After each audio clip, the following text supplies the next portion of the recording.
Salam jumpa kembali dengan Kirana Kelana, terang ilahi bagi insan pengembara.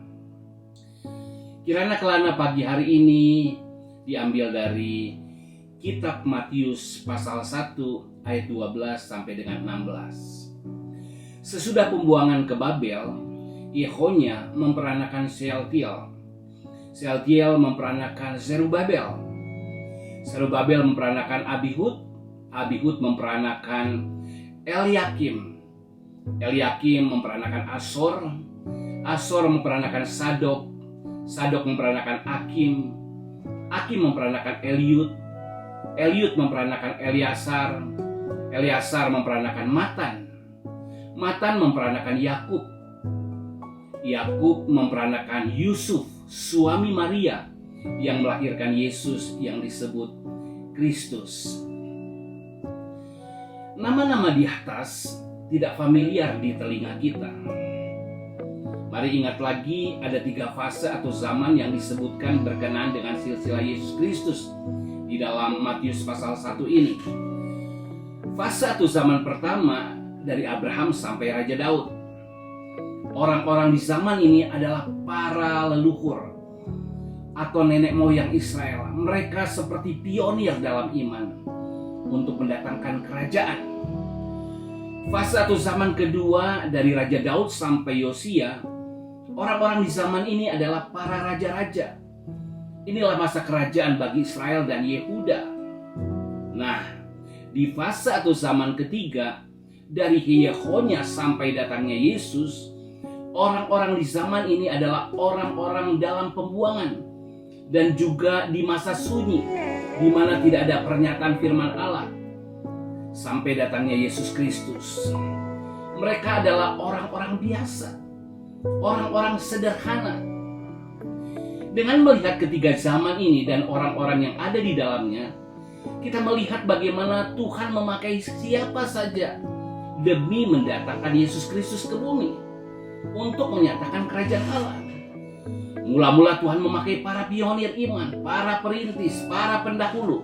Mereka adalah para pembuka jalan. Selanjutnya Tuhan memakai para raja. Mereka bukan orang sembarangan, namun para raja, para penguasa. Dari zaman para pionir ini, ada nama-nama yang terhapuskan. Demikian juga di zaman para raja dan zaman pembuangan. Sejarah berulang kembali dalam perjanjian baru. Ketika Yesus memulai pelayanannya dalam menyatakan kerajaan Allah, mula-mula ia memakai ke-12 murid secara khusus. Kita pelajari mereka dalam keempat kitab Injil. Kemudian dalam perkembangan kerajaan Allah, kita pelajari dalam kitab Kisah Para Rasul. Kita melihat murid-murid yang penuh otoritas seperti raja-raja menyatakan kuasa dan manifestasi kerajaan Allah. Dari murid-murid ada juga yang gugur dan berkhianat. Di zaman Paulus ada juga yang namanya Demas. Ia gugur, ia mencintai dunia, meninggalkan Paulus dan pelayanannya. Masalah Demas mirip dengan masalah Yudas. Yudas Iskariot, murid yang mendapatkan kepercayaan dalam hal keuangan, terjerat dengan cinta uang, sehingga ia menjadi alat iblis dan menjadi penggenapan nubuatan para nabi untuk menjual dan mengkhianati Yesus. Sayang sekali, ia begitu dekat dengan Yesus. Ia mendengar dan melihat apa yang diajarkan dan dikerjakan oleh Yesus. Mujizat adalah pengalaman hidupnya. Bahkan keuangan ada dalam kontrolnya. Namun mata hatinya ternyata tidak melihat terang, tidak mendapat kirana.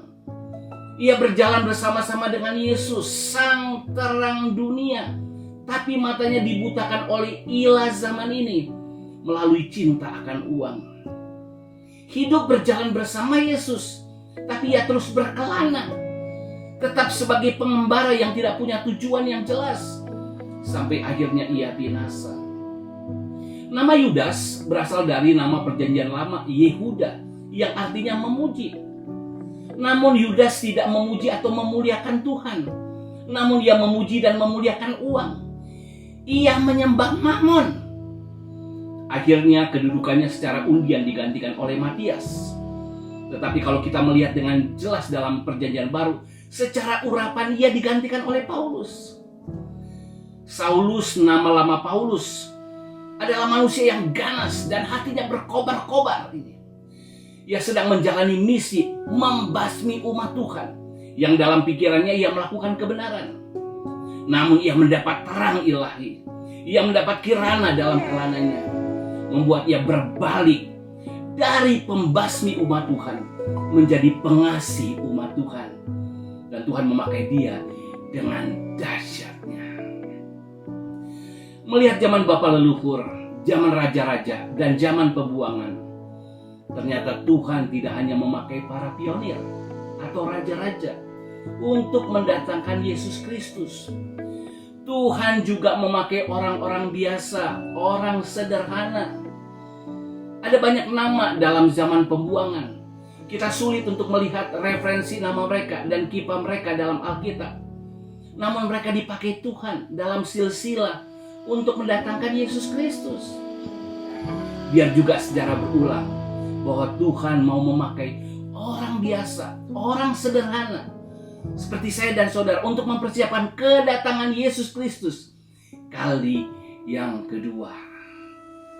Kuncinya 1 Korintus 1 ayat 26-29 berkata, "Ingat saja saudara-saudara, bagaimana keadaan kamu ketika kamu dipanggil menurut ukuran manusia. Tidak banyak orang yang bijak, tidak banyak orang yang berpengaruh, tidak banyak orang yang terpandang. Tetapi apa yang bodoh bagi dunia dipilih Allah untuk memalukan orang-orang yang berhikmat. Dan apa yang lemah bagi dunia dipilih Allah untuk memalukan apa yang kuat. Dan apa yang tidak terpandang dan yang hina bagi dunia dipilih Allah. Bahkan apa yang tidak berarti dipilih Allah untuk meniadakan apa yang berarti. Supaya jangan ada seorang manusia pun yang memegahkan diri di hadapan Allah." Kuncinya adalah merespon panggilan Allah dan hidup dalam kerendahan hati di hadapan Allah, sehingga kita menjadi alatnya. Sekalipun bodoh bagi dunia, dipilih Allah untuk memalukan orang-orang yang berhikmat. Sekalipun lemah bagi dunia, dipilih Allah untuk memalukan apa yang kuat. Dan sekalipun tidak terpandang dan yang hina bagi dunia, dipilih Allah. Bahkan apa yang tidak berarti dipilih Allah untuk meniadakan apa yang berarti. Ingat Saulus yang menjadi Paulus. Saulus artinya diinginkan atau yang didoakan. Pasti ada yang diinginkan dan didoakan oleh orang tuanya atau pemberi nama kepadanya. Dan Allah menjawabnya dengan mengganti namanya menjadi Paulus. Artinya apa? Kecil, rendah hati. Dia merasa diri kecil di hadapan Allah ketika dia mendapat terang. Ia merendahkan diri di hadapan Allah. Dan siapa yang merendahkan diri, ia ditinggikan. Paulus menjadi alat yang dipakai Allah luar biasa. Haleluya. Namun kita juga selalu harus waspada. Bukan hanya ingat Paulus, ingat juga Yudas, ingat juga Demas. Jangan sampai sejarah berulang lagi kepada kita. Matius 19 ayat 30 berkata, "Tetapi banyak orang yang terdahulu akan menjadi yang terakhir, dan yang terakhir akan menjadi yang terdahulu."